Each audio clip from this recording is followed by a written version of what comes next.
आज मानाच्या झेंडा मिरवणुकीने सेवागिरी यात्रेस प्रारंभ। लाखो भाविकांचे श्रद्धास्थान असलेल्या पुसेगाव येथील श्री सेवागिरी महाराजांच्या 78व्या पुण्यस्मरणानिमित्त यात्रेला आज रविवार 14 रोजी मानाच्या झेंडा मिरवणुकीने प्रारंभ झाला। सकाळी 9 वाजता सेवागिरी देवस्थानापासून झेंडा मिरवणुकीला सुरुवात झाली। या यात्रेत महाराष्ट्रासह कर्नाटक, आंध्र प्रदेश राज्यातून सुद्धा भाविक उपस्थिती लावतात। शुभारंभ प्रसंगी पुसेगाव ग्रामस्थांसह शालेय विद्यार्थी मोठ्या संख्येने उपस्थित होते। शालेय विद्यार्थ्यांनी ढोलाच्या ठेक्यावर लेझिम खेळत मिरवणुकीची शोभा वाढवली।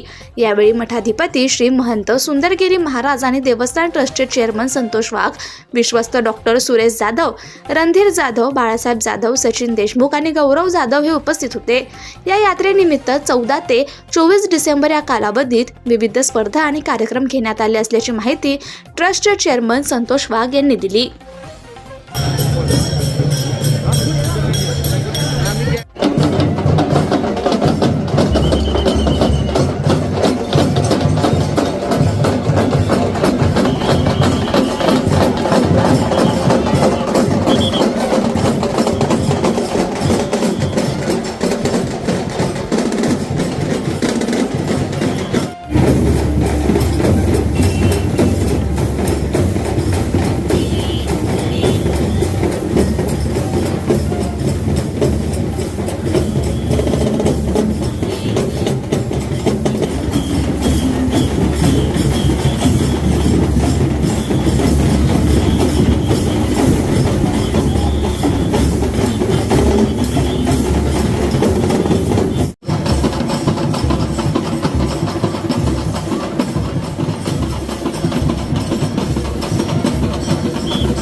सद्गुरू सेवागिरी महाराजांच्या 78व्या संजीवन समाधी सोहळ्याप्रित्यर्थ होत असलेला हा भव्य सोहळा आणि यात्रा उत्सवाची सुरुवात आज परंपरेनुसार या झेंडा उत्सवानं सुरुवात होत असते।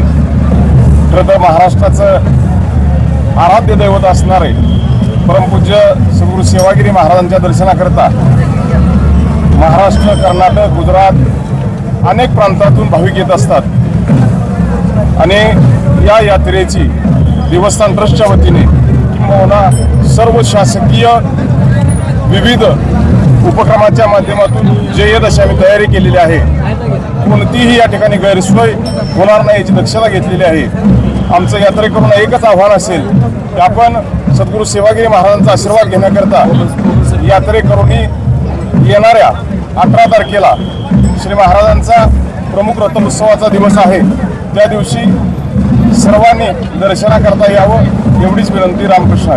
मुख्य दिवसा दिवशी कोण हजर राहणार आहे? मुख्य मान्यवर आम्ही आमच्या प्रथेप्रमाणे CM, DCM तथा आपल्या जिल्ह्यातील सर्व मंत्री महोदय आणि आजी माजी सर्व पदाधिकाऱ्यांना निमंत्रित केलेलं आहे।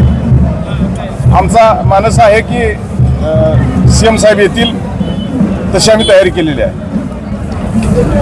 परमपूज्य श्री सद्गुरू सेवागिरी महाराजांच्या या 78व्या पुण्यस्मरणानिमित्त आज या ठिकाणी पुसेगाव नगरीमध्ये 11 दिवसाच्या या उत्सवानिमित्त आज मानाचा झेंडा मिरवणूक या ठिकाणी या झेंडा मिरवणुकीने आज या 11 दिवसाच्या सेवागिरी महाराजांच्या पुण्यस्मरणानिमित्त चालणाऱ्या उत्सवानिमित्त सर्व आमच्या Sevagiri high school, Hanumangiri high school, English medium, public school अशा माध्यमिक शाळा, मराठी शाळा, ग्रामस्थ भाविक वृंदाचे या समूह या ठिकाणी आज या झेंडा मिरवणुकीस सुरुवात होत आहे। त्यानिमित्तानं आज या ठिकाणी गेले 4 दिवसापूर्वी क्रिकेटचे 4 सामने DNA संपलेले आहे की आता आज व्हॉलीबॉल शूटिंग सामने सुरुवात होत आहे। त्यानिमित्तानं आज या ठिकाणी सर्व उत्साही वातावरण पुसेगावमध्ये निर्माण झालेलं आहे आणि त्यानिमित्तानं आज मोठ्या प्रमाणामध्ये या ठिकाणी उत्सवात शुभारंभ होत आहे। त्यानिमित्त येणाऱ्या मी सर्व भाविक वृंदांना, उपस्थित सर्व ग्रामस्थांना ब्रह्मलीन परमपूज्य श्री सद्गुरू सेवागिरी महाराजांच्या चरणावरती विनम्र अभिवादन करून शिरसाष्टांग दंडवत घालून हा उत्सव 11 दिवस निर्विघ्नपणे चांगल्या पद्धतीने पार पडावा। येणाऱ्या सर्व भाविक वृंदांना सेवागिरी महाराजांच्या समाधीवरती चरणावरती नतमस्तक झाल्यानंतर त्यांच्या पाठीमागचं बहुदुःख म्हणजे पाप ताप दुःख दैन्य दारिद्र्य व्यथा संकट वाईट विचार शारीरिक त्रास मानसिक त्रास बौद्धिक त्रास या संपूर्ण व्यथा ज्या आहेत त्यांच्या पाठीवर दूर व्हावे त्या अशी महाराजांच्या चरणी प्रार्थना करून सर्व भाविकांना दीर्घायुष्य सुख समृद्धी ऐश्वर्य लाभो असं सर्वांना शुभाशीर्वाद देतो.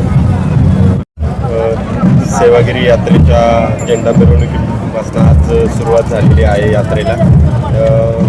सातारा पोलीस दलाच्या वतीनं मोठ्या प्रमाणावर बंदोबस्त या ठिकाणी दिलेला आहे. माननीय पोलीस अधीक्षक तुषार जोशी सरांच्या आदेशानुसार जवळपास 400 होमगार्ड आणि 100 पोलीस अंमलदार या संपूर्ण 10 दिवसाच्या यात्रेकरता पोलीस दलाच्या वतीनं सेवागिरी यात्रेची भक्तजनांची सेवा करण्यासाठी या ठिकाणी असणार आहेत. यात्रेकरूंची कोणतीही गैरसोय होऊ नये याकरता या यात्रा कालावधीमध्ये बैलगाडा शर्यत असेल, रथ मिरवणूक असेल, इतर जे काही इव्हेंट महत्त्वाचे व्हॉलीबॉल स्पर्धा, कृषी प्रदर्शन या सर्वच ठिकाणी योग्य तो बंदोबस्त दिलेला आहे आणि त्या ठिकाणी रोड डायव्हर्जन देखील करण्यात आलेलं आहे. नागरिकांना मी आपल्या माध्यमातून आवाहन करू इच्छितो की सर्व नागरिकांनी प्रशासनाला सहकार्य करावं. ज्या हेवी व्हेकल आहेत त्या या यात्रा कालावधीमध्ये 10 दिवस आपण या रस्त्यापासून रोड डायव्हर्जन केलेलं आहे, त्याचं देखील सर्व नागरिकांनी पालन करावं आणि प्रशासनाला सहकार्य करावं. धन्यवाद.